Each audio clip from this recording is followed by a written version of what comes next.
Hi, this is Michel Duchaine. Welcome in this special presentation of the original movies of the Amiral Byrd exploration in the Antarctic for the Operation Highjump. Thank you. This is Robert Montgomery speaking. From the nation's capital has come a new epic of American courage and sacrifice, America's greatest adventure in polar exploration.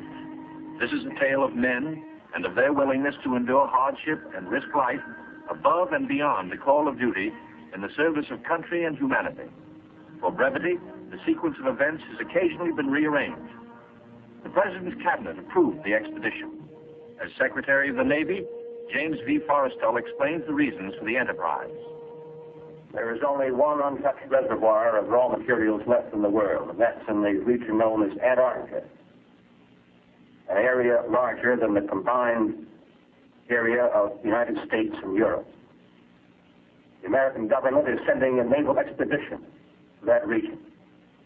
The purpose is to train our Navy in polar operations so that it may better perform its function of preserving the peace upon the seven seas of the world. Beyond that, the American government is seeking to do its share in the discovery and the release to the world of the unknown treasures of Antarctica in the interests of all mankind.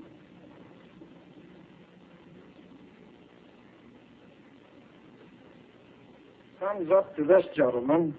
The Secretary has approved our plans, confirming you, Admiral Byrd, as the officer in charge of the expedition, and you, Admiral Cruzen, as the task force commander. And we get everything we need. That makes Operation Highjump the greatest polar expedition in history. Admiral, time is going to be our greatest handicap. By the time we get through this very difficult ice pack, the summer will have ended and the fall will have set in.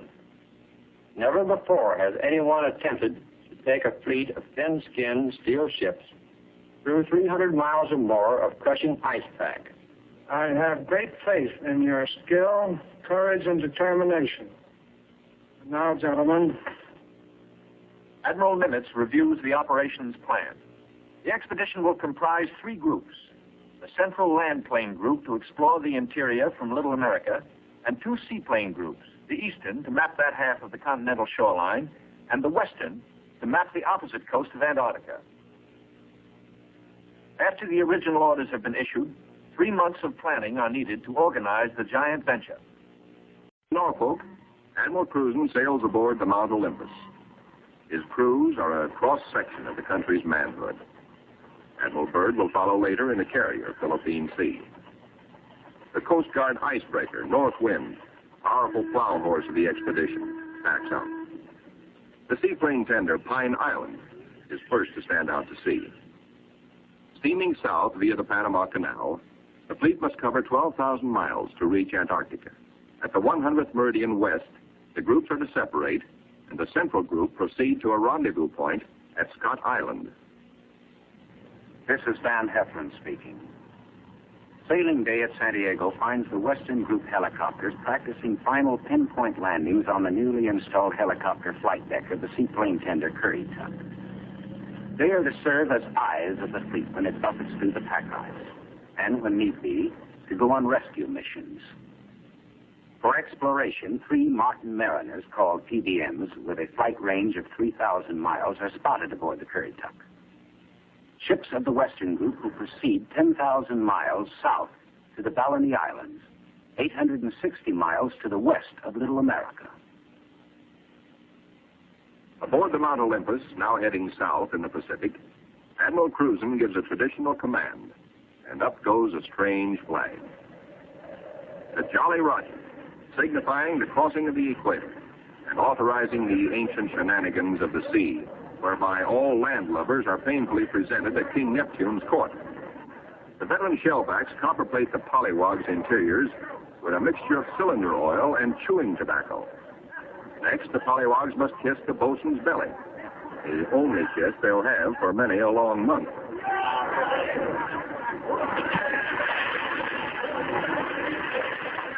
They wind up with a dunking and the final white. talking to warm them up, officers and men alike.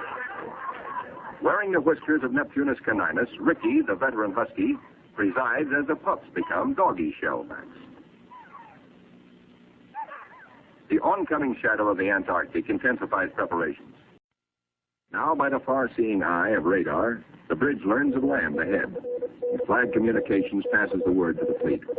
Scott Island, dead ahead. All ships rendezvous.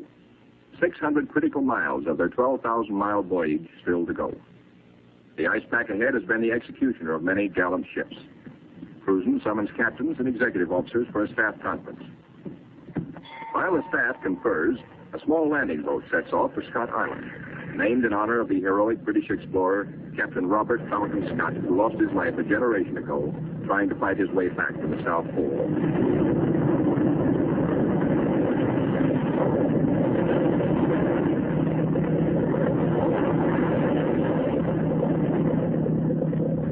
In such surging seas, landing is impossible. The boat heads back for Mount Olympus with serious news. Cruzen must abandon his plan for a weather station here on this rugged submarine mountain. Time presses hard. With his operation officers, Cruzen transfers his flag from Mount Olympus to the Coast Guard icebreaker, North Wind, where she must take the lead, cut the channels. Admiral Cruzen's battle now begins. Through 600 miles of peril, the Admiral must bring his ships to the open Ross Sea, and thus to the Bay of Whales and Little America. Cruzen signals, "Follow me," and sets a careful course past icebergs. "Dar she blows," sings the lookout. "Dar she breaches," close aboard.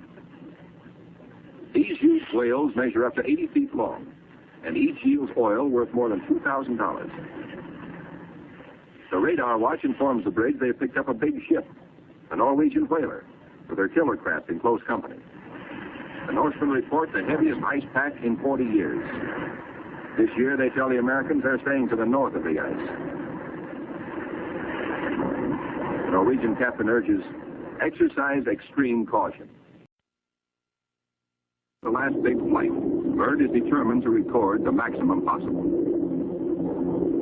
One by one, the planes swing in over Tent City. Flight operations checks them in and safely down. Plane 2, plane 3, plane 4.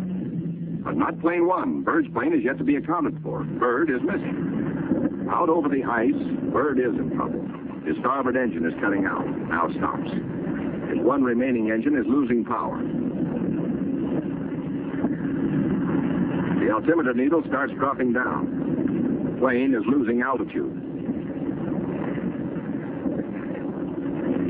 R4D1 to base. R4D1 to base. Position Q5. Engine out. Losing altitude. The base prepares for rescue operations.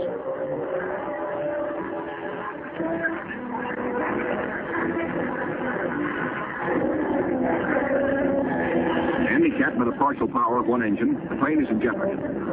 Down she drops. Needle drops from 3,000 feet down. Threatening peaks surround. A further drop might mean a crash. Only one hope, reduce the load, lighten her at once. Maybe that way, maybe if enough weight goes, maybe she will hold. Already the mountains are above. She is deep in the valley, deep in the shadow of disaster. The needle drops downward from 1,700 feet. Jettison all gear.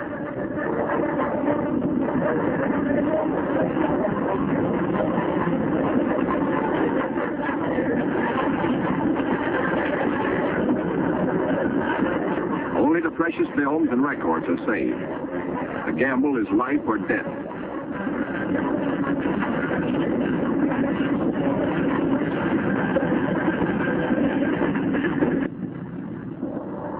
The altimeter levels off at around 900 feet. Slowly she starts to climb. She is gaining altitude. Pilot signals 4-0. 3 hours later, at the base, a crippled plane comes into sight. Men peer closer, tense, hushed, as they see the starboard prop dead. One engine landing is tricky at best. With skis, on ice, hold your fingers crossed for the pilot.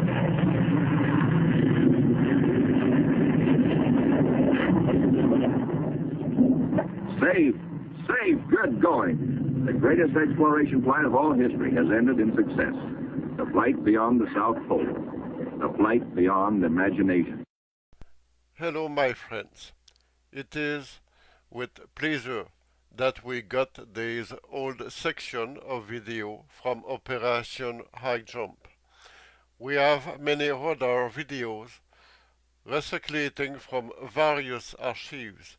It's an honor to serve you across 5 continents.